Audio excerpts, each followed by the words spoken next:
This is Wilmington, Delaware. There's a bank on every corner. Behind me, the headquarters of MBNA. It's a state known for its favorable business climate, for its low taxes, and for its politicians who will do the bidding of the credit card companies. MBNA is now owned by the Bank of America. Fewer and fewer banks, some say 10 in all, dominate 92% of the industry, supplying, get this, 1.5 billion cards worldwide held by 158 million card holders. That averages to 10 cards per person. The banks persuaded Congress to deregulate, leading to consolidation and higher prices.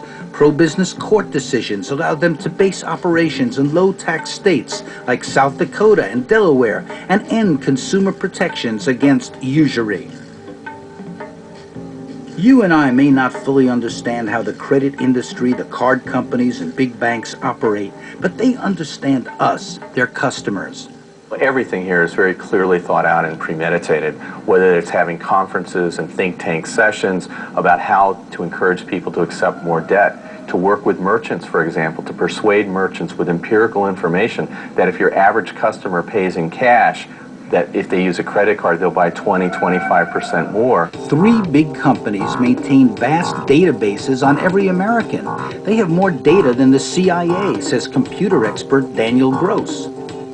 The credit card system as a whole is a huge threat to our freedom. But the really great threat isn't so much these corporations as our nonchalance in the face of the power they have over us. It's our indifference, our negligence, our ignorance that gives them their power and that makes them dangerous to us. Gross showed us how these companies present themselves. This is the homepage of the Experian website. Notice how it has all the friendly colors and it's very inviting, happy mom, happy kid, very friendly, non-threatening, and that's the way they want you to feel about the multi-million-dollar business they have making money on your information. We hear a lot about identity fraud and credit card scams against individuals, but not about fines and lawsuits against unethical practices by credit card companies, including deceptive advertising and improper fees.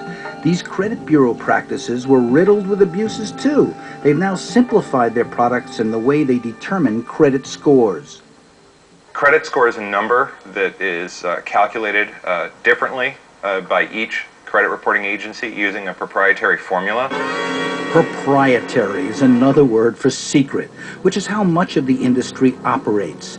It decides on your credit worthiness and can often unilaterally change the agreement it has with you even after you've signed it.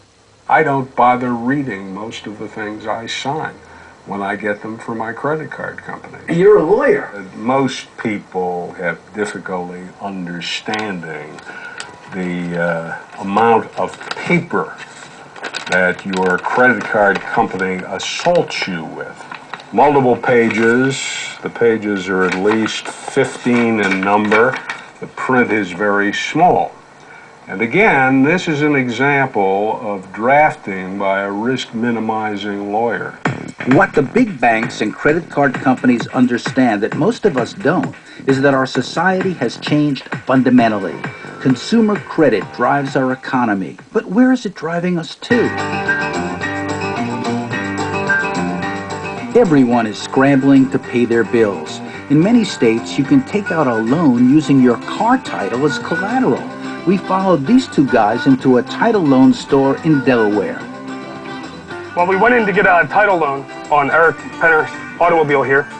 The book value of this car is probably about $9,000.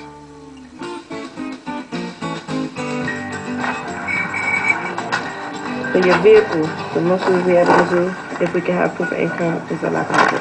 $1,100? And then what has to, and then what's? We have an interest 25%. 25%?